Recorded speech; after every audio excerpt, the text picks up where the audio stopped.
It's 4 a.m. when the pounding on my front door breaks the silence of my night. Groggy, barely aware of what's happening, I drag myself out of bed and shuffle to the door, already annoyed.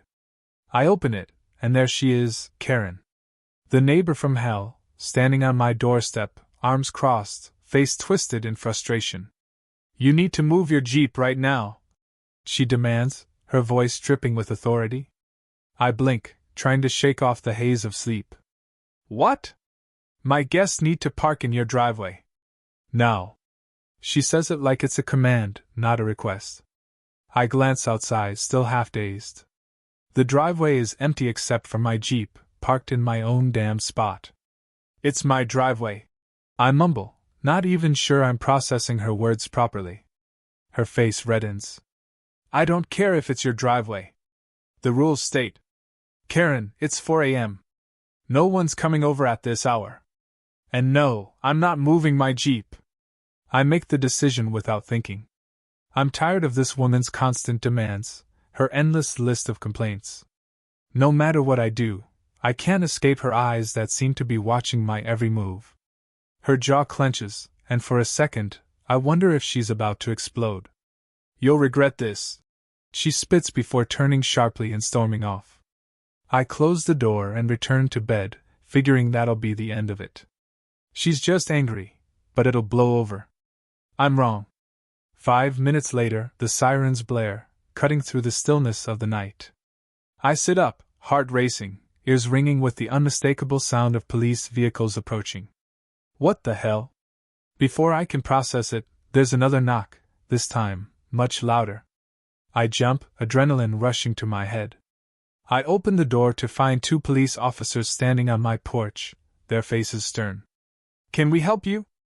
I ask, still trying to figure out if I'm dreaming. One officer clears his throat. "We've had a call about a possible obstruction." I stare at him, confused. "A what?" "A Jeep blocking the driveway. We were told you were refusing to move it." I blink. This can't be happening. "I'm not blocking anything," I reply, voice steady despite the rising panic in my chest. "Karen from down the street called. She says your vehicle is blocking her guests." The officer's voice is flat, impersonal, like he's heard this all too many times. "I wasn't aware her guests were in need of a spot at 4 a.m., I say, trying to keep the sarcasm out of my voice. The second officer gives me a long look, but says nothing. I see the way he shifts, like he's already written me off as the troublemaker. "She says this is an ongoing issue," the first officer adds. "Seems like you two have had your run-ins before." I grind my teeth, frustration building. The last thing I need is this shitshow now. "This is ridiculous," I mutter. "I'm not moving my Jeep. We'll have to file a report," the officer states matter-of-factly, his tone colder now. "If this continues, we might have to take further action." My blood runs cold. I don't know what action they can take, but I sure as hell don't want to find out. The officers exchange a glance before one of them steps back, his demeanor shifting slightly. "We're just following up on the complaint, sir," he says, almost apologetically. I nod, frustration bubbling beneath the surface, but I don't know what else to do. After a moment, the officers leave, and I'm left standing there in my doorway, seething. Karen's the one who's called them, and yet I'm the one getting questioned. I shut the door, retreating into my house. The adrenaline still lingers, the anger curling in my stomach. This isn't over. Karen's not going to let this slide. She's got something bigger planned, I'm sure of it. This isn't just about my driveway. It never is with her. I sit down at the kitchen table, rubbing my temples, trying to calm my mind. But the more I think about it, the more I realize how deep this thing goes. Karen's been a thorn in my side for as long as I can remember, always pushing the boundaries, always making sure everyone knows she's in charge. She's made complaints about everything: lawn care, trash bins, noise levels. It never ends. But now, this is different. Calling the cops over a parking spot is one thing, but her actions tonight? This isn't just about petty annoyances anymore. She's playing a bigger game. And I'm in her sights. The idea makes my blood run cold. What the hell is she up to? I get up from the table and start pacing, trying to make sense of it all. Karen has always been manipulative, always finding ways to turn people against each other. I can't help but think she's been doing this for a reason. The HOA, the neighborhood rules, the way she's wormed her way into the system, it's all starting to click.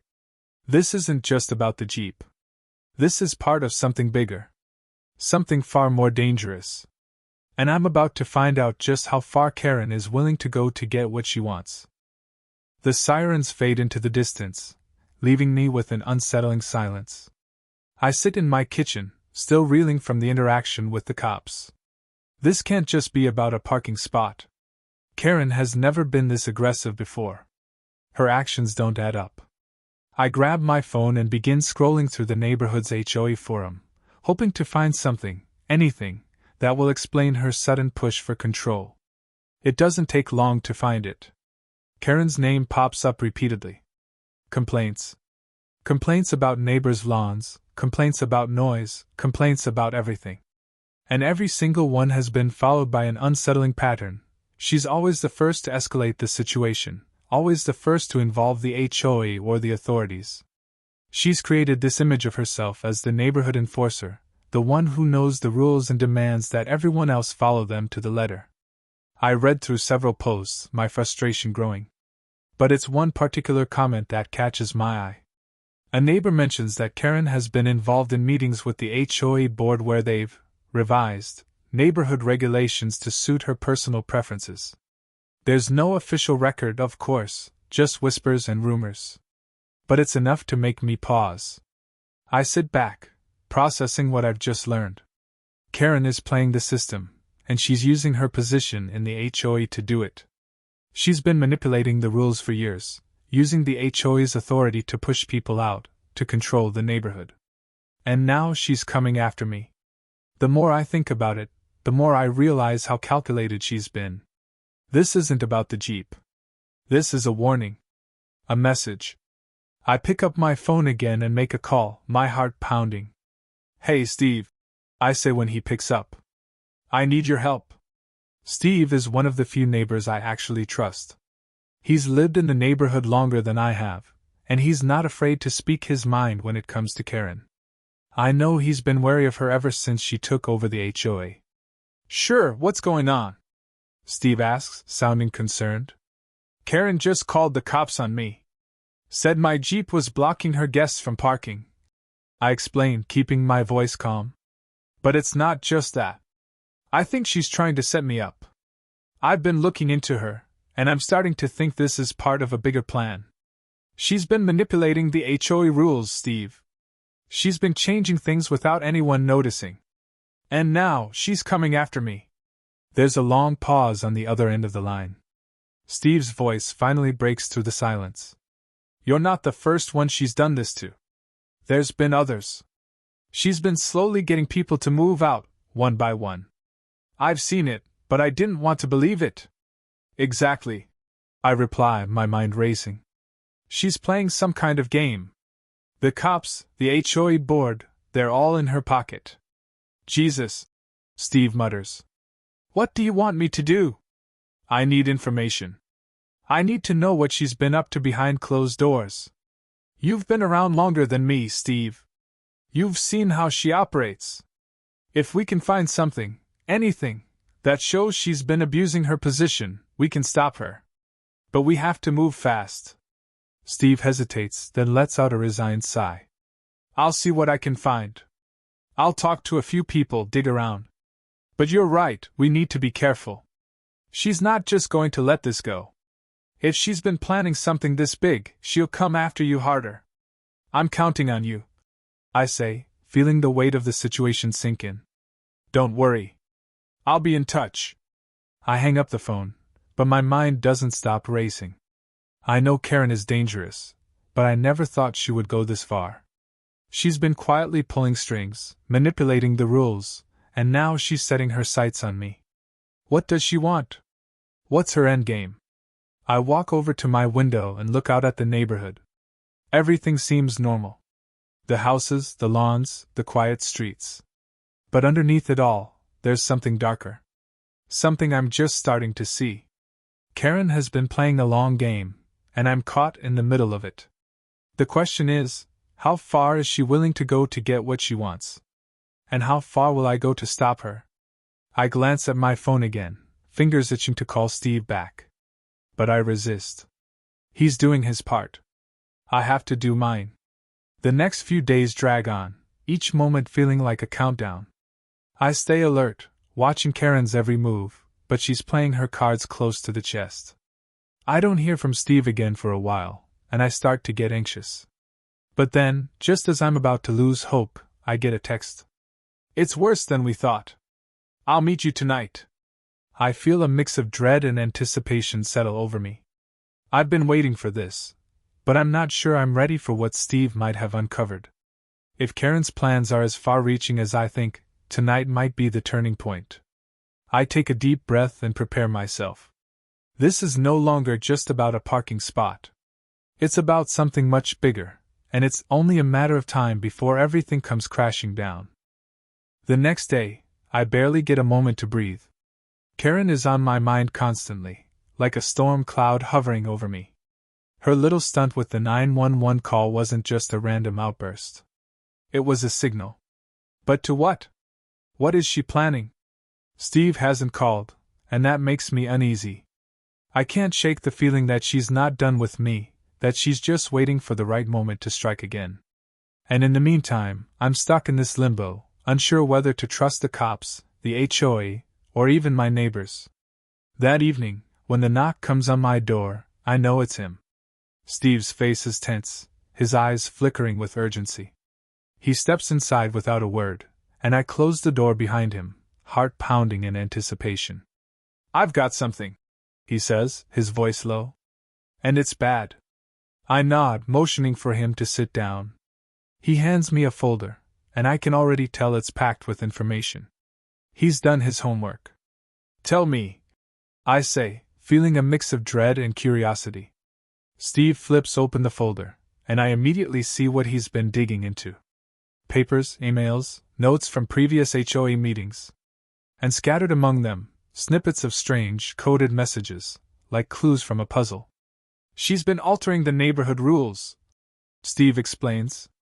"I don't know exactly how, but the HOA board's been in on it. They're all too willing to back her up, and she's been setting up the whole neighborhood for something. Something big." I'm stunned. I knew Karen was manipulative, but this? This is next level. I skim through the documents Steve brought, piecing together what he's found. "She's been playing the long game," I mutter. "Changing the HOA rules, pushing people out, getting people to sell or move without anyone noticing. Slowly but surely, she's been taking control." Steve nods grimly. "Exactly. She's got her sights set on your place. She's been trying to drive you out, using the rules, using the cops. All of it is part of her plan." I clench my fists, the frustration building inside me. I never thought I'd be caught in the middle of something like this. But now that I see the bigger picture, it's clear that Karen's not just a bad neighbor. She's a mastermind, playing with people's lives for her own gain. "There's more," Steve says, and I look up, meeting his gaze.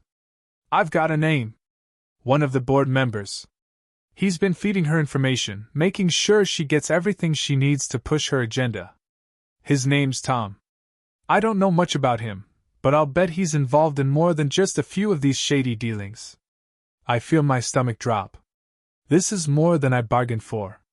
A corrupt HOA board, Karen pulling all the strings from behind the scenes. It's no wonder she's been so brazen with her tactics. "I'll take care of it," I say, my voice sharp. Steve raises an eyebrow. "You sure about that? We're talking about a whole network of people. You can't take them all down on your own." "I don't have a choice," I reply. "I'm not just going to sit back and let her take over everything. I've been patient long enough. It's time to fight back." Steve studies me for a moment, and I can see the hesitation in his eyes. He knows what we're up against. But in the end, he nods. "All right. What's the plan?" I take a deep breath, trying to calm the storm inside me. I need a strategy, something to level the playing field. But as the pieces start to fall into place, I realize that it won't be easy. Karen has already outmaneuvered me once. She knows the rules, the people in power, and how to get what she wants. But I know something she doesn't. I know she's underestimated me. First, we go after Tom. I say, my voice steady. We get him talking. We find out how deep this thing goes, how much control Karen really has. Once we know that, we use it. We take the board down from the inside. Steve nods, but there's a flicker of concern in his eyes. And Karen? We expose her. I say, the words coming out more forcefully than I expect. We show everyone what she's been doing. The HOA, the cops, they're all in her pocket. If we take her down, the whole thing falls apart. Steve sits back, thinking it over. I can see the wheels turning in his mind, weighing the risks. But in the end, he agrees. All right, he says. Let's do it. I stand up, feeling the weight of the situation settle over me. It's a dangerous move, but it's the only move. Karen's power is built on secrecy, on the belief that no one will challenge her. But that's about to change. I've got the information. I've got the leverage. Now I just need to play my cards right. The next few days are a blur of calls, meetings, and surveillance. We gather more evidence, more cracks in Karen's carefully built facade. Tom's involvement becomes clearer with every passing hour. He's the weak link, the one who's been feeding Karen information, ensuring her plan stays on track. And then, just as we're ready to make our move, I get a message. Karen's onto us.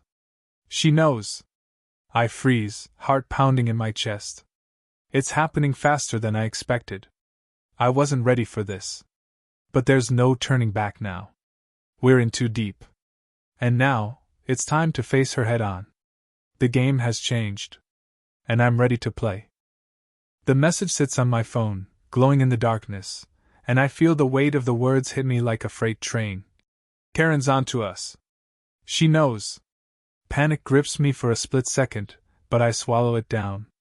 I can't afford to panic. Not now. Not when I'm so close to the edge of exposing everything. If Karen knows, it's only because she's been paying attention, but that's also a sign that she's feeling the pressure. This is the moment she's been waiting for, when the game is about to turn against her. I grab my coat, urgency flooding my every move. I need to make sure Steve is safe, that he hasn't been compromised. If Karen has figured us out, then she's already planning her next move. And I need to be 2 steps ahead. The drive to Steve's place feels like it takes forever. I'm running through every possible outcome in my mind, trying to predict Karen's next move. What does she know? How much of our plan has she figured out? I can't afford to underestimate her now. I can't let her win. I pull into Steve's driveway and rush to the front door, but something feels off. The lights are out. The house is quiet. I knock, then ring the doorbell. No answer. I try the door, and it's unlocked. My stomach churns. Something's wrong.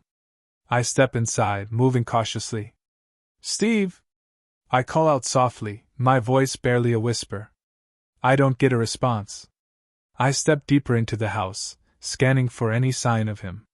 The place is eerily still. Then I hear it, a faint noise from upstairs. My heart skips a beat. I move quickly, up the stairs and toward the source of the sound. It's Steve's voice, muffled but clear enough that I can make out a few words. He's talking to someone. I reach the top of the stairs and freeze. There, standing at the end of the hallway, is Karen. She's holding something in her hand, and it's pointed at Steve, who's sitting in a chair, his hands tied behind his back. My mind races, but I don't waste a second. I take a step forward, trying to make myself heard. Karen! I call out, my voice calm but firm. Let him go. Now. She turns slowly, her eyes flashing with a mix of triumph and annoyance. You really think you can stop me? She sneers. This is bigger than you. Bigger than anything you could have ever imagined. I take another step forward, my body tense, ready for anything. It's over, Karen. You've been using the HOA, manipulating everyone, and now you've crossed the line. You can't keep doing this. She laughs, a cold, hollow sound that sends a shiver down my spine. You think I've crossed the line? You think this is the end? No, no, no. This is just the beginning. You think the police will help you? They'll never take me down. I own them. I can feel my heart pounding in my chest, but I force myself to stay calm. I can't let her control the situation. Not anymore. Let Steve go. I say again, my voice steady, but this time there's something more behind it. There's a warning. A promise. You can't keep hiding behind your tricks, Karen. People are starting to see through you. Her eyes narrow, and she tightens her grip on whatever she's holding. You don't understand, do you? I've been building this for years. The HOA, the board, the police, they're all in my pocket. You're just an obstacle. I take another step forward, my resolve hardening. No, Karen. I'm not just an obstacle. I'm the one who's going to stop you. For a moment, there's silence. And then, without warning, she lunges at me, the object in her hand a sharp gleam in the dim light. I barely have time to react, but I move quickly, sidestepping her attack. The adrenaline is pumping through my veins now, and everything feels like it's happening in slow motion. I grab her wrist, twisting it until the object falls to the ground with a clatter. Stay down, I say, my voice low, barely containing the fury that's been building for days. But Karen doesn't listen. She pulls back, trying to break free, but I'm faster. I push her against the wall, using my body to keep her from escaping. You're done, I tell her, the words biting. You're not controlling anything anymore. I can hear Steve's muffled voice, trying to get free, but I can't take my eyes off Karen. She's panting, her face twisted in frustration and rage. You think you've won? She sneers. You haven't won anything. You're just a pawn in a bigger game. I'm not your pawn, I retort, forcing her hands against the wall. And neither is anyone else in this neighborhood. You're done. There's a brief silence, and then, unexpectedly, Karen's entire demeanor shifts. Her smirk fades, replaced by a look of cold, calculating realization. You think this is over? She says, her voice eerily calm. You're wrong. It's never over. There are bigger things at play here, and you've just made it worse. The threat hangs in the air, but I don't flinch. We'll see about that, I say, making sure she knows I'm not backing down. I glance at Steve, who's still tied to the chair, but now he's staring at me with wide eyes, a look of awe on his face. I told you, Karen, I say, keeping my eyes locked on hers. It's over. But as Karen's gaze shifts, her expression falters just slightly. It's then that I realize, this isn't just a neighborhood feud. This is the first move in a much larger game. And we've only scratched the surface. I know this won't be the last time I see Karen. But for now, I've won. And I'm going to make damn sure she doesn't get away with it.